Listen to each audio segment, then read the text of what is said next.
Hello, everyone, and welcome again to our 13th edition of the Disruptive Fridays. Apologies for the slight tech issue, so we're starting a bit later, but I hope you're all still with us. So, my name is Lieke Ploeger, and I'm directing the community program of the Disruption Network Lab. And yeah, today is a bit of a special edition since it's actually already 6 months ago since we started this online conversation series. And we're also happy to announce that we will continue on with Disruptive Fridays in 2021. And we also want to thank the European Cultural Foundation for their support for our series, which we will continue over the next 6 months through the Culture of Solidarity Fund. So today the topic is Reimagine Culture, Learnings from Culture during COVID-19. And yeah, 6 months later, since the first time of lockdown, we wanted to look back at the very first question that we started our series with back in April. So, what kind of strategies can we imagine to keep working with art and culture when our contexts of sharing have become so limited? And especially now that they're becoming even more limited with the winter coming in Europe and also the rising corona numbers. So we'll be speaking about this topic today with Davorka Begovic from the Container NGO in Croatia, Ana Ramos from Radio Web Magma from Spain, Slavo Kregovic from A4 Space of Contemporary Culture in Slovakia. And together with also the Disruption Lab, these speakers form part of a group of 10 cultural organizations from across Europe that work together in a project called Reimagine Europe, which has been running since 2017. And in this project, we work together on addressing social and political challenges that we're facing today. So, with today's speakers, we want to discuss how they have found new ways in the past period to continue their cultural work. And also, we will discuss together how we can reimagine formats for cultural production going forwards. And yeah, before we start, just a reminder that you're also welcome to join our chat. So, on our website, there's a chat where you can ask questions to the speakers at any time. And please really just post your question at any time and not all really at the end so that we have time to collect them for the discussion. And you can also share any comments or links there. So yeah, then I will go on to introduce our first speaker, which is Davorka Begovic of Container. Container is an NGO engaged in curatorial work, the organization of art festivals and other public events, and also education and social theory. And she will speak today about the challenges of festival production in times of Corona. So Davorka graduated in musicology at the Academy of Music of the University of Zagreb. And for the last 15 years, she has been working in the field of culture and art as a selector and producer, primarily of music, but also theater, contemporary dance, multimedia, and film projects. And she was an associate from the very beginning of the Culture of Change program at the Student Center Zagreb, where afterwards she also held the position of artistic director of the music program.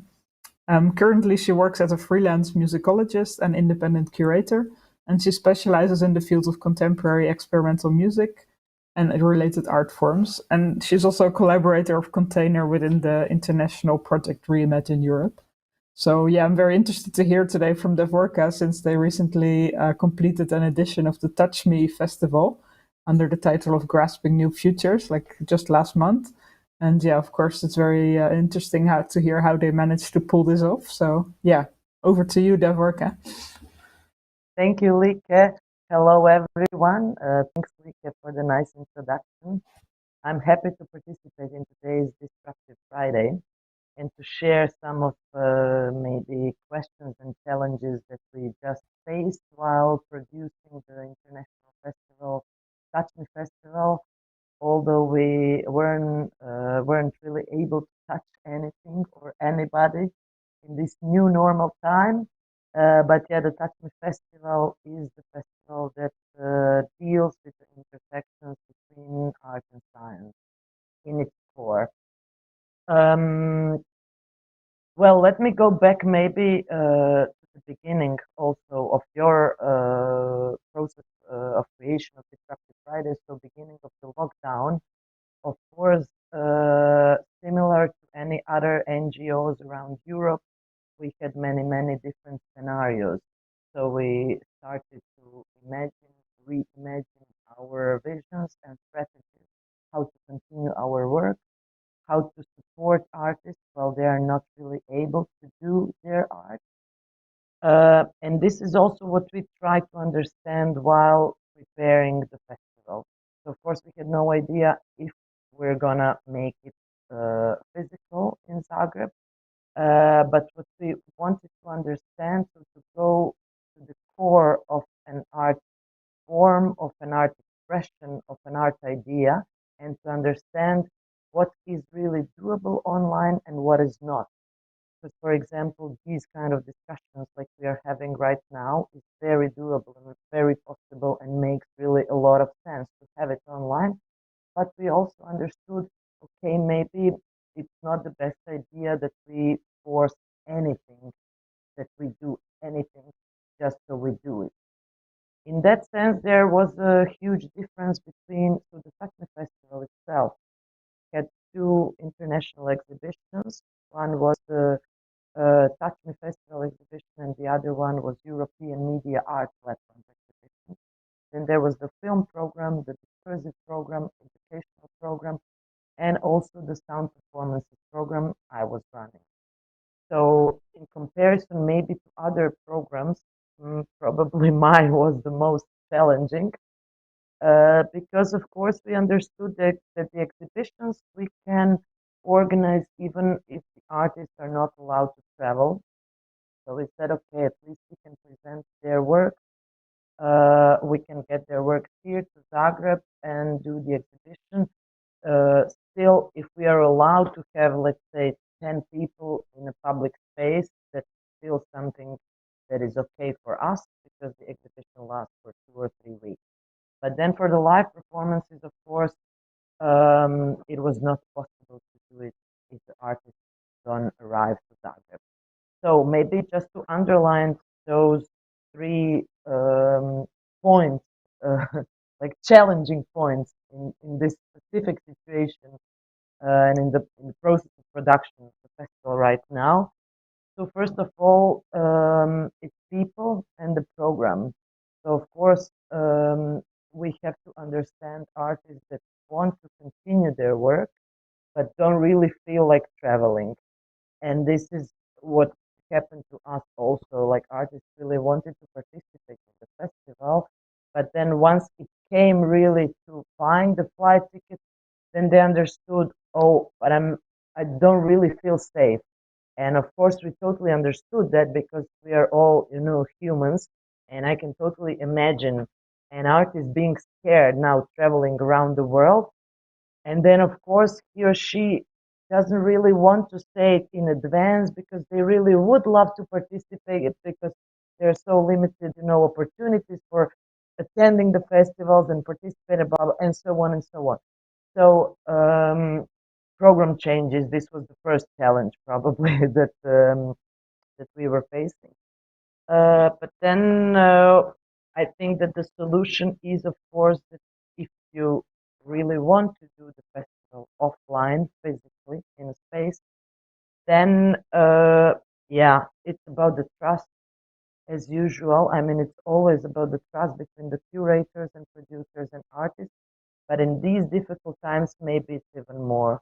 So it's about this relationship. And if someone trusts to you that you will do whatever is needed to organize it in a safe way, and the vice versa, that you also trust artists that he's going to take care of himself or herself on the way to your country and while the whole festival is happening. Of course, there were many, many struggles with the travel. So the flight tickets, the prices of the flight tickets got so expensive. But then, of course, you rebudget, you rethink about all other costs. So it's also solvable and doable. And then the third, maybe large challenge that we faced was doing the whole sound performances program outdoors. So, of course, we wanted to follow all the rules and regulations by Croatian authorities. I mean, also the general EU rules and regulations, but specifically Croatian ones. And we were advised to do all concerts outdoors whenever possible. Of course, acoustically, it was a bit different than doing it in the venue where we firstly planned. But then, of course, it brought maybe even more challenges, but in a very positive way. So the musicians and artists were really thrilled to interact with these acoustic outdoor. So it really turned out to be maybe even better than inside.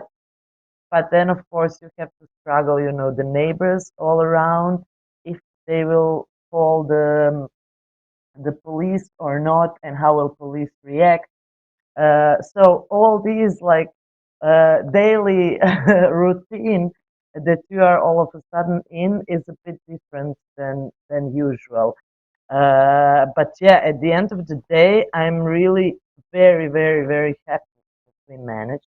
I'm proud of ourselves and our team, and I'm very proud of artists who had the courage, to sit in the van, to drive from Berlin to Zagreb, to spend the whole week here, to do the festival, and then to drive back with the van and all the equipment and everything because it was not really reliable with all the flights being canceled and everything. So yeah, huge thanks to the artists and all colleagues of mine. But I mean, it's a great feeling because I think that this is something that makes the festival what it is. So being together, spending some time together, sharing the musical experience together. Of course, I mean, we have to think how to make the whole festival experience as safe as possible. This is what we did also. But yeah, I'm happy that we managed to have some concerts live. Yeah, that's really amazing and very interesting to hear also how you managed to do it. And of course, it's also a bit similar to our experience doing a conference recently and dealing with, yeah, travel changes and managing such an organization. So yeah, it was just really interested to ask you, and then later on we can have also more questions from the audience and discuss among us. But just as a first question, maybe if you could say a bit about the reactions of the audience to the festival, or maybe how this was also different to previous festivals, and yeah, what it was like or Well, what the response was. the response was just amazing, I must admit, because people really miss, concerts and hanging around and live experiences. Um, so in a way, yeah, I think for them it was just a special experience because it took place after a couple of months with no concerts around Croatia, and especially no concerts of this kind, so no experimental music around during the summer. And because of the tourist season, we had some pop music events around the coast. But then this was really like the first, let's say, contemporary art and contemporary music program that happened live. So in that sense, it was really beautiful to see people being careful and keeping the distance, but at the same time being so happy that they can comment on what we just all together experienced, just to talk about it afterwards. So I think it was really a blast. Yeah, amazing. That's really nice to hear. Then, yeah, let's move on to our second speaker, and we'll come back to you later also for the discussion. So, we'll introduce the second speaker, which is Ana Ramos, and she runs the radio web Magma, which is the online radio project of the Museum of Contemporary Art of Barcelona. And they call it also a radio beyond radio. So they're operating at the intersection of art, philosophy, critical thinking, radiophonic practices, experimental music, and orality. And this is an online project that has already been amassing 14 years of collective learning and over 800 files. So that's quite impressive. And yeah, apart from running Radio Web Magma, Anna is also the co-director of the multidisciplinary platform and label Alku. And she has a background in journalism and develops projects, installations, and programs of different sorts, which are often related to sound and critical thinking. And she lives and works in Barcelona, in Spain, which was, of course, also very heavily restricted during the lockdown times. And she will be sharing today about the paradox of how, during this lockdown, actually the Radio Web Magba, on the one hand, gained a lot of exposure and new attention, also thanks to the digital nature of their work. But on the other hand, of course, they also experienced a temporary paralysis both for their methodology and also because how it affected their small community behind the Radio Web Magma working group. So over to you, Anna. I think your microphone may still be muted. Sorry about that. So thanks a lot for your introduction, and also thanks a lot for giving us this space to think out loud. Because I mean, over all this period, which has been like 6 months or 7, I don't know. It's been so difficult to think and to keep going and to react. So I think it's interesting how you pose this idea of learning from COVID. And I think for us, it's been a process of unlearning and also realizing what you're taking for granted, but it's crucial for what you do. And it's so hard to reimagine yourself from this. So I'm still, I think we are still kind of paralyzed and resilient to that. But let me zoom out a bit and give perhaps some context about what we do and why I'm so resilient to the current situation, as we all are, of course. The Radio Web Magma is as you mentioned, an online radio. We mainly produce podcasts, but we also produce text, and we've been doing so for 14 years. And in this very long process, we were never professionals. We didn't have a clue of what we were doing. It was all about learning by doing and learning from amateurism. And in this repetition and also being in a hub as the museum is, in this privileged space, we learned to do something very weird, quite proficiency, professionally. But at some point, I mean, we just realized that it was still amazing. We had the privilege to sit with academics, activists, intellectuals, amazing people, and to sit them for 2 hours or even longer and to discuss them, and also to produce all these materials in a very, very slow cooking process. But we were doing this in a pace that was kind of very hectic, and the model became sort of neoliberal in the sense that even though the type of contents we were producing were pushing certain issues like duration and attention, and they were very slow processes.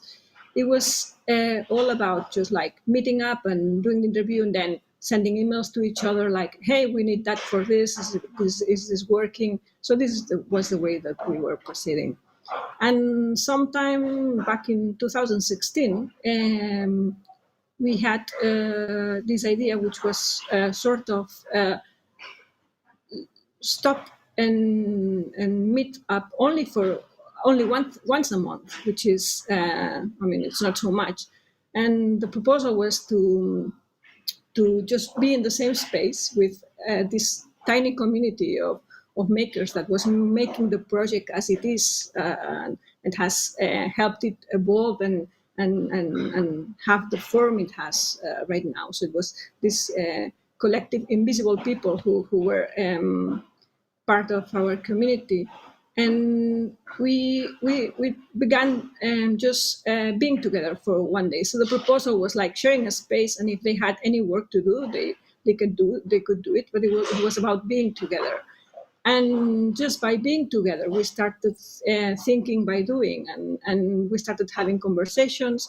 We began doing things together, and for the first time in 12 years, we realized, or at least I realized, that our community was inside. And it was such an amazing learning. And because, I mean, in this process, capacities and different capacities and skills were exchanged, and also things that we didn't dare to do on our own, we were doing together. We were parasiting each other in a sense. For instance, one of our first projects together was this blind folly project to just like do together our own library of sounds for the radio. And we did it using the project of one of our collaborators, Anna Irina. who was doing this blindfold. It was an artistic project, but we kind of parasited her knowledge and her previous experience to do this collectively. So it was this beautiful experience where no one knew so much what we were doing, but we were collecting sound effects and music for the project. And other things happened, like we started building our own antennas because we occupy this space of on a radio, child radio, but we began asking ourselves, how can we kind of understand radio, where it comes from artistically and politically. So we began building our antennas, and we began doing stuff. And then it was, everything was also related to being together, cooking together. So it was about really like a certain sense of, there was conviviality. And then COVID happened. And how do you work around that? I mean, when you have just learned that's the way you wanna go. I mean, we could all, of course, go back to the previous model, and somehow we are back there sending emails to each other and producing work.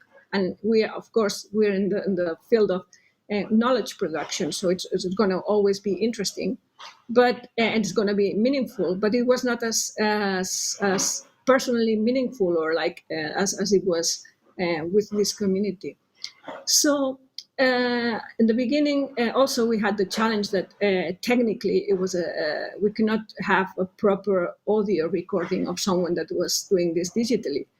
So it was very difficult to go around that, and so we began doing some tests, and I think at first we thought that what we were doing was not possible without being in the same physical space. But we found a way around this, which is like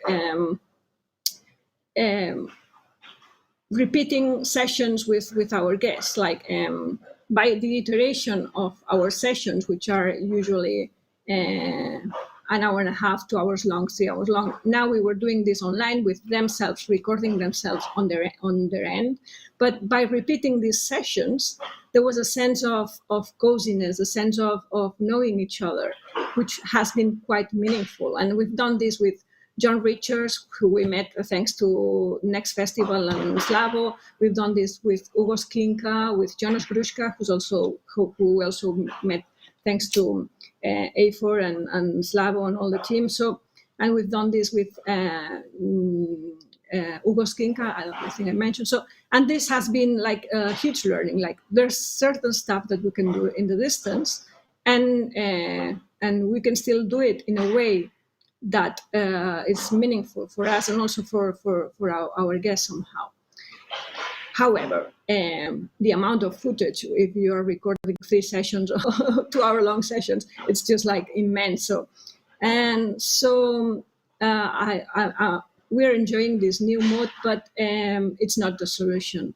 And for instance, I did today a physical session, and going back to being in the same room and just like having someone in front of you, and just like there's something about it that I'm resilient to just like move forward to the digital format. Also, there's the challenge of so far the interviews we've produced were with artists that can record themselves, that they have a proper gear, and this is mostly sound artists. Or for instance, we did one with Elaine Gunn, who is an academic and artist, but she also produces her own podcast. So she has the stuff at home to record herself. But we cannot do this with other profiles, so it's still challenging. In regards to the working group, the Radio Web Magma working group, this little community that we managed to kind of encounter, even though it was with us all the time, we have decided to turn our sessions into a reading group, which give us the flexibility we need through navigate through this temporary, I hope, this in-betweenness. And because it can be physical, but it can also happen online. So, and still we have this kind of link and this kind of other way of being together that is not just a sheer exchange of work.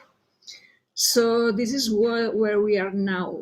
We're learning a lot and seeing what was crucial for us, what was significant, what was. We are seeing things that we don't really want to lose.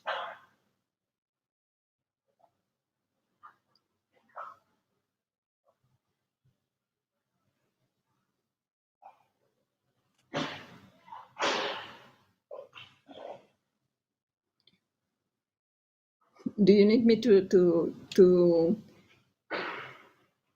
add anything, or was this enough? Or Mhm.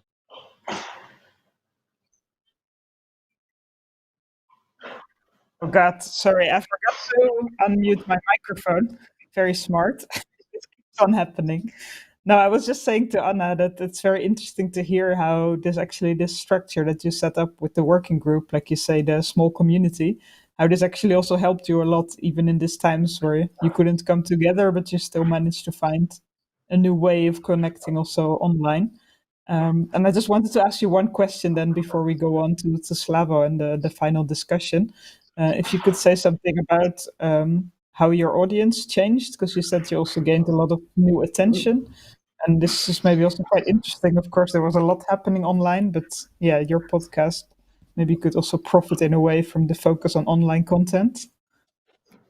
it was such a paradox, because while we were in this paralysis of thinking and doing and trying to figure out what was happening, our stats were packing up. So the first month we doubled them, and the second month we tripled them, and Wow. and and so but it didn't make any sense. It was it was, I mean, it didn't make much sense, because I mean, only not only we have more exposure, because the museum had to look at what was their production, their native digital production. So we were that part of that, at least, and we already knew how to do it, and, and at the same time, I mean, we didn't stop releasing podcasts, but so if you saw like the front interface, everything was okay, but also there was this displacement of releasing podcasts that were relating to the things that were happening before COVID.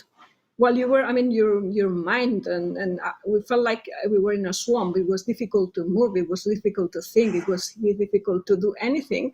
But you were releasing this pre-COVID theme-based podcast, and we were only talking about COVID. So I mean, so this temporality was also for me very, very very troubling in a sense, and we're still there, but also we've learned that we have to talk about other things apart from COVID, because COVID Mm. is helping us to see some things we didn't see, but it's also this smoke screen for so many things that we are not seeing, or that they don't want us to see, or that we don't want to see. So we have to also keep thinking, I mean, through COVID as well, if you know what I mean. Yeah, that's a really good point. Yeah. So yeah, then we'll come back again in the final discussion, but then let's move on to our third speaker of today, Slavo Gregovic. So Slavo is joining us from Bratislava today, and he's a musician and a sound artist, but also a musicologist, contemporary music and new media art curator, and a cultural organizer and non-profit activist. And he's the organizer and curator of a series of experimental music and multimedia events, which includes also what he will speak about today, the annual Next Festival of Advanced Music. And in 2004, he co founded the independent cultural center A4, Space of Contemporary Culture in Bratislava. And there he holds the position of deputy director and music curator. So today he will bring in this perspective of A4 as being an independent cultural center with daily public events that, of course, has been facing many challenges since the first pandemic days in March. And also, as the current governmental restrictions on public events in Slovakia are again going to be very radical, they have to force to rethink their approach, including setting up new kinds of formats for performance and educational events. So I'm very curious to hear from you, Slavo, as you're in an interesting position at the moment to be organizing a festival, actually, which will happen soon, and with a very appropriate title, Subject to Change. So yeah, over to you to explain more. Yeah, so thank you, Like, very much for your introduction. So I will try not to repeat what was already said, but of course the situation is now maybe similar for everyone. But there are maybe two distinct projects I'm involved in, and so A4 is a cultural center that has been operating for 17 years, and of course now the situation is very exceptional, and we have to deal with unpredictable governmental regulations, which actually change almost on a daily basis. And since March, we of course had to shut down the operations, and we remained for 2.5 months shut down. So in that time, we actually gained some opportunity to rethink what we do, and also thanks to the main funding body, which is the Slovak Arts Council, we had the chance to actually not lose the funding, but rather use it for long-term developments of some long-term strategies, or to use it for more structural development, which is very nice, because otherwise we would really have to return the funding. But this, of course, is a very special case. I believe that most of the cultural operators had to deal with very, very difficult problems, and of course, especially when they don't have public funding of this sort. But during the summer, we decided to open for public, although usually there is a theater holiday during the summer months. But we decided to continue on for the first time with public events, and there were virtually no restrictions during those months, and they came back in these days, and now it's for the second time that starting from this week, all public events are prohibited above the number of 6 visitors, I think, which is a very, very strange situation again, but we are getting used to deal with it somehow. And so we have the luxury that the funding still exists, and we can reconfigure the public program a little bit. So of course everyone is now trying to do streaming, to do live streams, or some other programs that could be made public. And so we are facing this situation partly unprepared, because we have to learn how to do streaming with of live events with a new setup, and we have to learn this, of course, by doing it, and to invest into equipment. And then there's of course this question, like, to what extent we would like to become a TV production studio, or to really change our way of operation, and to I mean, it's of course a challenge to learn new stuff, and I think this is an opportunity to stay alert, and actually use this situation to make something make sense of the pandemic. So even for us, although the situation is very unpredictable, we're trying to figure out, like, how this could be used to learn something, and to have this opportunity of inventing new formats, maybe, and new ways of creating content.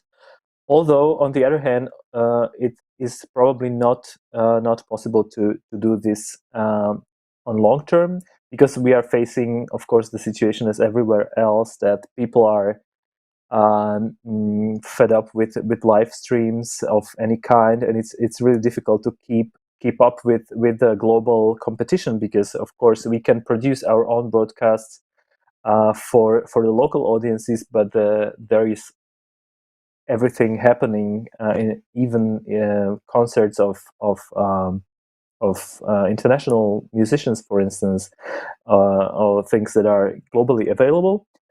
At the same time, we could use this opportunity, and that is maybe more related to the next festival, to somehow upload the local content to the global context, and so that is also a very competitive field in a way.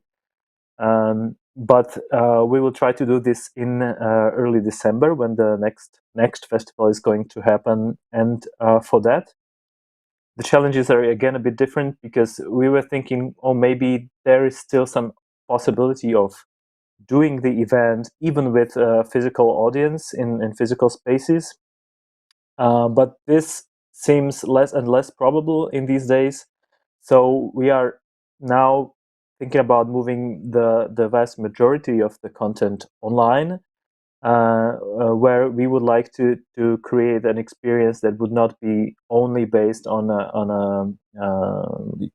streams like you can see on YouTube, but we would like to create a platform where people could actually meet in a virtual space. So that would be some totally new experience even for us. So we are developing a platform where the users could be actually in a sort of 3D world, experiencing at least part of the events, which is again a new opportunity even for artists and for us as producers and curators, which could provide maybe some added value to the content we would normally produce. And again, this is very challenging, of course, but the other thing I would like to mention is that we were trying to think about this year as something very special, also in terms of curating the performative or the music program and audiovisual performances. So we are thinking about using the medium of internet as a medium for artistic production. So including participatory events where the artists would actually work with the audience and use their input for the production of a real-time art performance. Or also we try to maybe make use of the nature of the medium. So again, these experiments that were present in the early days of net audio or net art back in the 90s are now getting more and more relevant. And so at that time it was more on the periphery of the attention, and now it's the time, maybe it's now the right time for the events and for the artists to use the opportunity. So this is also because we think that it is an excuse for us to do and to try these things, especially when the situation is as it is now. Otherwise, it would be probably much more favorable for everyone to focus on program for live audience that could actually meet in a physical space, of course. So we will be trying to experiment with this, and also with different platforms for social interaction, try to get this community meet online somehow, although it's for sure going to be a very, very strange and very, very different experience. So maybe yeah, it's a challenge for everyone, I think. But yeah, maybe that's it from our side. I'm looking forward to any questions. All right. Yeah. Thanks a lot. It's so interesting to hear also the new ideas for the interaction in this digital content for the festival. I had a kind of a bit of a different question, but maybe you can also address it maybe briefly, since you're also having a physical space in Bratislava. Is it still possible to keep also the space running, like in this situation? Has there been any government support, or how's the situation in Slovakia? This is also quite a discussion, of course, here in Berlin, how to keep spaces running. Yeah, so the situation is very unpredictable because the government regulations change every week. And so technically there is no clear pandemic plan or any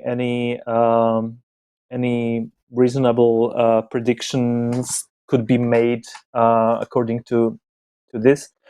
So basically, we were still hoping to organize some events in October, which is the month we are experiencing now, and still there were some events virtually on the border of closure. So we did something, and 2 days later it was not possible. And of course, this is very challenging for everyone, including artists, especially artists from abroad. But also on the other hand, we are now trying to rethink this and try to work maybe with local artists more in the coming weeks, and to produce some live streamed events from the space. Otherwise, the space has to be closed for public now, although the regulation is that public events up to 6 people, including the organizers and the crew, are possible, which is a very strange situation. So we are still thinking about workshops with one workshop leader and 5 participants, for instance. And so it's really challenging to keep adapting to the situation. And also there were no direct compensations for the loss of, for instance, income from tickets or from rentals of the space or anything like that. But now the government is really promising to do something about cultural workers and institutions, and all the people who actually were not eligible for support in the spring months, because there were a lot of people who lost their opportunity to earn any money. So now they are promising more support. As I said, luckily enough, we still get the government funding, or it's not exactly government funding, but it's state money from the Slovak Arts Council that we don't have to give back, and it's possible to negotiate about maybe prolongation of the contracts and about the nature of the outcomes. But otherwise, there are of course some organizations that don't have that, and in that case, it's much more difficult for them, because they basically lose their income from the cafe, or they could be running or anything. Exactly. Yeah. Yeah, since we started a bit late, we have still a bit of time, and we also had some questions from our audience. So the first one is actually for Davoka.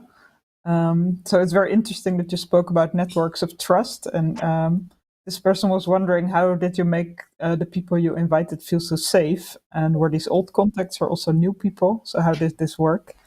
And maybe in relation, because it's a question also for you, you can also think of answering the second one. Which formats of the festival suffered the most from the hygiene measures? And then unmute the microphone, like I also forgot. Thank you for reminding me. Thanks for the questions. Well, thinking and speaking of the network of trust, some of the artists were our old connections indeed. So then it's easier because you already have a certain relationship and a certain trust between yourselves. But some of them were the artists with whom I haven't collaborated yet. Then again, they were part of this Reimagine Europe network. So I guess it's also this positive effect of being in a network that helped us in these COVID times. So I guess that participating in this network also helped in a way that artists feel safe to come to Containers Festival. And third thing, I guess, it's also our attitude and preparation. So I guess that artists felt our awareness of the exact situation we are all facing. So I guess it was rather of following all the rules and regulations and just building the trust upon that, all the preparations and what can you do, and then of course the other person understands if you have the whole situation under control or not. And the second question was, what was it? Which format suffered the most? Well, I hope that if I understood the question well, like which art format suffered the most from the rules and regulations. and I do hope that none of them suffered. So we try to make the live event according to the core of the either artwork or performance or whatever we're thinking of. So the exhibition, we just follow the number of people being in the venue at the same time. The performances we did outdoors on the parking lot that is like I don't know how many thousand square meters wide. So at the end, I think that none of the works in that sense or art format or content suffered. Maybe just the people and artists were not allowed or able to join. All right. And then I had also a question for Anna. So it shows now in this situation also that the networks from digital culture are actually quite pandemic proof. So it's also part of our digital culture, of course, to turn things around. And what was the most useful experience from your digital background to be able to face the pandemic proactively?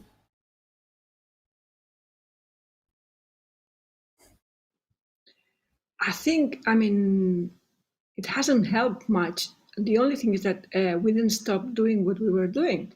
So it was this kind of almost like a reflex movement. So we were already trained in this field. We had our networks, or we had our communities out there. So it was very easy for us to just keep going.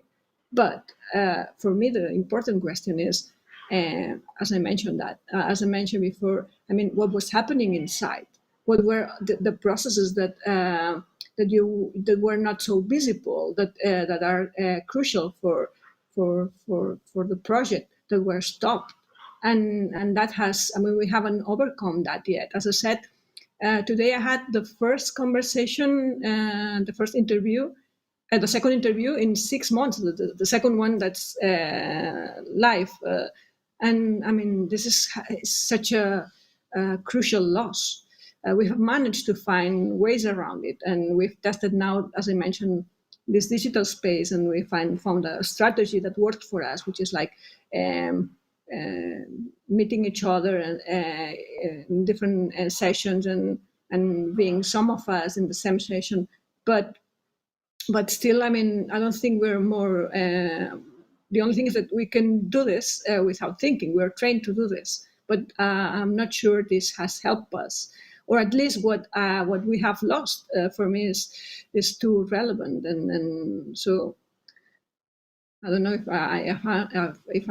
I'm not sure we were pandemic proof. And also a thing that Slavo brought into the conversation, which I think it's crucial. Most of the institutions just turned digitally, and they were all releasing stuff, and they wanted to be present, and there's this overload, this constant stream of streamings, and I find this highly problematic, because I don't have the time to do that, and also to follow all this stream, and also we are producing similar contents. Different institutions, like every museum now wants to have their own podcast. Radio, and are we? Who are we? What are we doing? Are we thinking about what we are doing? And do we as an audience have the time to absorb all this? I don't have the mind for that. I have a kid at home that hasn't been to school for 5 months, and I had to work, so I haven't had time to consume all this huge stream of content. So I think we have a problem there. And also another issue is who is left outside. It was easy for us because we had our computers and we had our internet connection, but at school, for instance, you can see how there were kids that didn't have the props to follow their classes. So there's a part of society that's left aside. So those who are already trained in this, okay, we're connected. We just we can continue with this kind of production and knowledge exchange and so on and so forth. But are we as a society able to absorb this? Do we really want to be this society? Is it? Do we all have to turn into our screens? Is this it? Because if this is it, I'm just jumping out the digital background right now. Yeah, that's a really good point, and I think it connects really well with another question that's in our chat of how we also deal with this psychological effects brought on by the need to slow down, but also at the same time trying to keep some sense of importance or urgency to our cultural work. So maybe Slavo or Davroka want to also react on this. It's of course quite a big question. Yeah, I think in a way it brought another challenges. So in fact, even if we don't have to organize physical events every day, a day four, we need to think about the alternative, which is even more demanding because from this point of view, we had to cancel the spring programming, and everything was moved to the autumn part of season, and now it's being cancelled again. So we are moving it to spring next year, but we have to at the same time invest our energy into actually preparing an alternative program, because of course we need to do to do something, and so we have to do double work in some way, and in that sense it's actually not really slowing down, especially not for us, because as I said, there is still some funding that keeps us alive, and but at the same time we would like to do and to produce some content. So in this sense, also it has a positive side that it keeps us alert. As I said, we uh, we have to think more, and maybe we need to rethink what we were doing until now, including new ways of interaction with the audience, or with cultural producers, artists, and so this is a, I would also say, a positive side of things, because it's very bad when we see cultural centers that have been existing for many years, and they somehow faded out, and they keep repeating the stuff that they did when they were young. So in a sense, I would see that this as a challenge as well. All right, Davroka, do you want to add something or? Well, I could just agree with Slavo.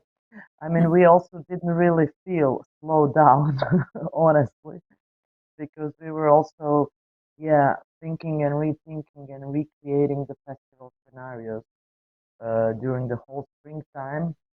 And I would also just like to underline what Slava said earlier, like to what extent do we want to become a TV production studio or similar? So in that sense, yeah, we were reimagining.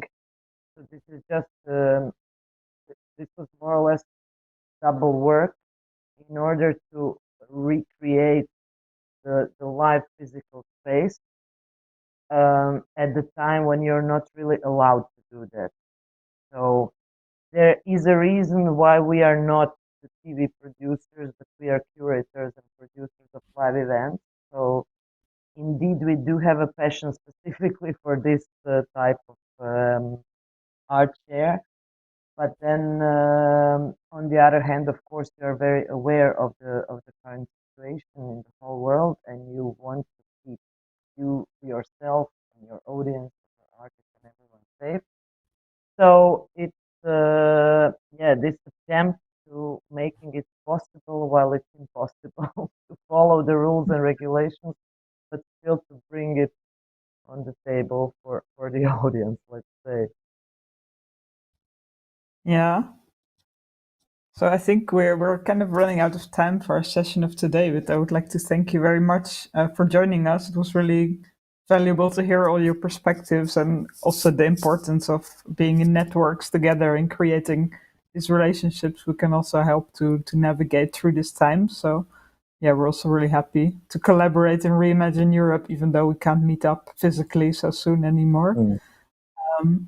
Yeah, so really a lot of thanks to all of you today for joining.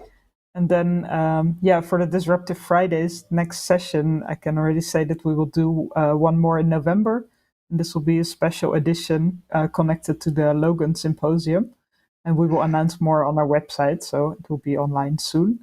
And then, yeah, also with Disruption Lab, we're working on our next event, which will be same as what you're facing, quite a challenge in the current times.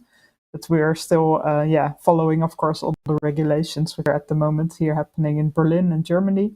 So we're planning to organize our conference on the 27th till the 29th of November under the title Borders of Fear, Migration, Security and Control. And we plan to do it live here in Berlin at Kunstkwartier Bethanien, but we will also live stream the event since we can have, of course, a limited amount of visitors at the venue compared to the past. And we will discuss at this conference, especially human rights violations that are happening in the context of migration, and also quite a topic which came up also a lot with Corona, again, the closure of frontiers and borders, and the ongoing problem of the refugee camps and escalations of security connected to this topic. So yeah, it will be happening at the end of November, and you can find the latest announcement as always on our website. And for today, yeah, thanks a lot to everybody who joined us online for the Disruptive Fridays, and yeah, see you back in November. Thank you. Thank you. Thanks. Thanks all.